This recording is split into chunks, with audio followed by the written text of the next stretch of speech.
Well, it's getting tough to do a show, frankly, without the comb-over report. Trump is the gift that keeps on giving, and he surprised a whole lot of people by signing that Republican unity pledge yesterday that we talked about. Now, what it basically means is he's promising allegiance to the GOP and promising to support the eventual nominee, at least for now. He's also started yet another feud, this time blasting conservative radio host Hugh Hewitt and calling him a, quote, third-rate talking head, or whatever he said. Trump, he's upset over what he called gotcha questions during an interview. Here's what he's complaining about. Are you familiar with General Soleimani? Yes. Go ahead. Give me a little. Go ahead. Tell me. He runs the Quds forces. Yes. Okay. Right. Do you expect and I his think the behavior? Kurds, by the way, have been horribly mistreated by us. No, not the Kurds. The Quds forces, the Iranian Revolutionary Guard's Quds forces.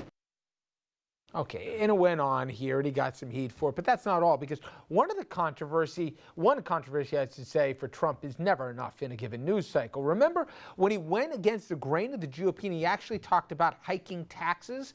He's also doing it again with immigration. Now, after the infamous Mexican rapist comment and his plan to build a wall and make Mexico pay for it, remember that one?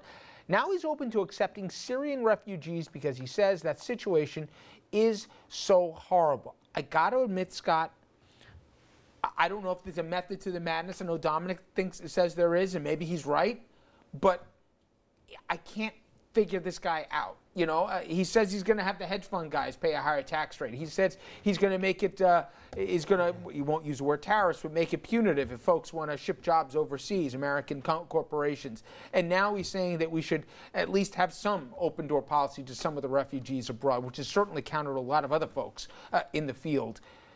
I don't know exactly who he's targeting with all this. It's a little bit more complicated than the simplistic message he had before. But do you think he thinks about what he's going to say before he says it, or do you think it just comes out? Just comes out. I mean, consistency is not in his word. I mean, there's no consistency in anything he said from the time that he became, involved with his father's business.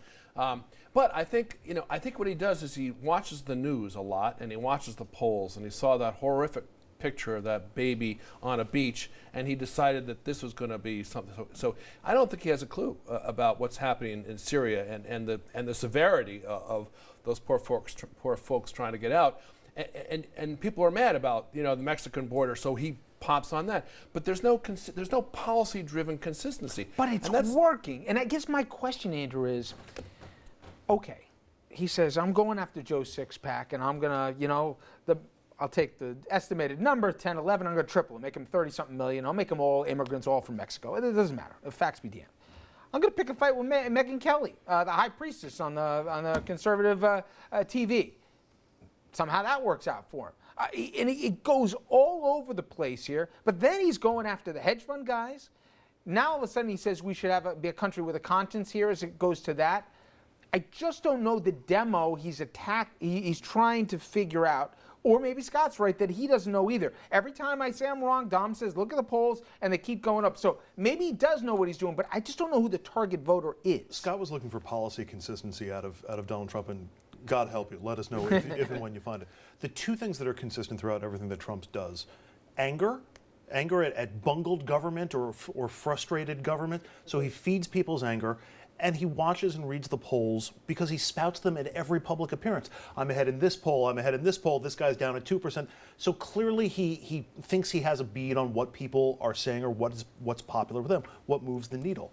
And I think he's just responding to that. He is going to say anything that he thinks will be popular and anything that he thinks will spark that anger that he was tapping into, and just riding that as long as it goes. And the proof of that is, look at those numbers. He's at 26.5%, at least in that poll estimate.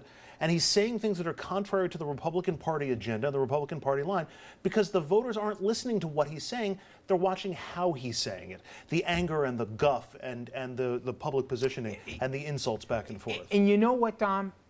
I get where he was going, even if I disagree with it 100% on, build a wall and everything else. Forget how impractical it is. I get it. But I would think the same people who'd want to have a wall built and to round up all the immigrants in this country are the same people who are supportive of that Kentucky clerk. And he went against what she had to say. I guess what I'm trying to say is, at the end of the day, he's got to get the vote, right? And if he's trying to get somebody's vote and he's trying to tell them, I'm going to give you something you like, I'm going to take away something you don't like, I'm with you on this, I'm against you on that, that's usually not a way a politician goes about trying to court a vote. Key word, usually. We're not dealing with the way things have been dealt with in the past. Trump is outside of the political system. Trump, I keep saying this, and we're going to get it, but Trump, you can go from issue to issue. He can be inconsistent as much as we want to point out, but this is personality driven.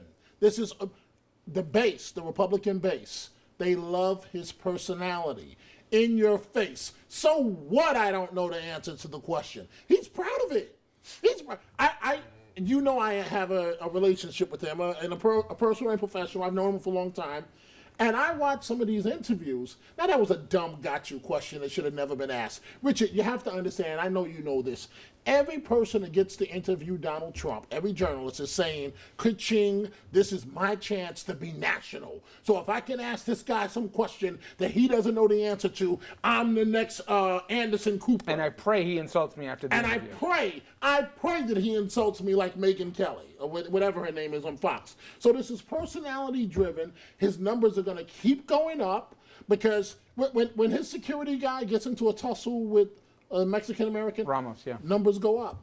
Numbers go up because it's playing to almost to the racism within the base. They like that, and I'm telling you, I know that you guys think I've been drinking too much of this coffee here, but coffee or whatever. If he could get, and I'm telling you, I see a path where he can get the nomination. That's why he signed that pledge, because he thinks he's the only one that's going to win. If he gets the nomination, anything can happen in a general election, and that is scary. I'm telling you, I'm moving to Canada. So yeah, I just don't see him getting it. He is ultimately not likable. He's arrogant. He's full of himself, and I don't see him moving beyond the Barker in the Carnival syndrome, which is where we are now, okay, where I promise you the best policies you'll ever see. And what would those be? Well, I haven't made them up yet, but when you see them, it'll be like coming into the side. You'll love like them. the music, man. Yeah. But here's one thing I wouldn't do. I wouldn't typecast. I would disagree with you about the Joe Sixpacks, because I think he's going for a broader group than, I agree with Dominic, than what's traditionally thought of as a Republican base.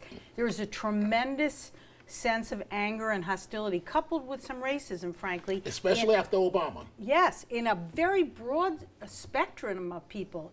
It includes women. I actually think he's going to overplay his hand with women because I think he's too much of a bully and women will ultimately turn against him. But I think this anger and frustration with government, a bureaucracy, hostility, is very pervasive, and he's capturing it, and we should not typecast it. The trouble is the Republicans need a candidate who captures that as well, Okay, and but I don't know here's who they the only have. part, I know we're heavy, last thing, and I'll That's do why it I'm with for Shelley. Hillary. For me, really, there's few people more unlikable as I hate show-offs. I hate people who tell you how much money they have and everything How else. smart he is. But and just how I'm the greatest at everything. I mean, just to me, who finds that appealing? Obviously, a lot of people. I'm wrong, okay? So I get, but isn't that 101? Whatever your politics are, you don't shove money in people's face. You don't tell everybody how stupid they are and how smart you are. You just described every professional wrestler and professional wrestling. Okay, but you're not electing them. You're not. Right? But I think you're not that's his electing Bruno Sammartino. No, you know? but right now it's just a popularity contest. No, It's not- but I think people are ignoring that personality, and they're going to what Shelley touched on, which is they just want someone yelling. You know, I'm guess fed so. up with establishment, and they don't care about the bragging. I think they put that aside. It's just when it becomes overbearing, it'll make a difference. All right, when we come back to a more serious subject, and one that we got into was a last night serious with Dominic's terrific report, and that is the growing problem about homelessness. And we're focusing on New York City, obviously not just limited to the 5 boroughs. But tonight we're going to take a look at also what the suburbs are dealing with and how they're dealing with it. We'll talk about that straight ahead.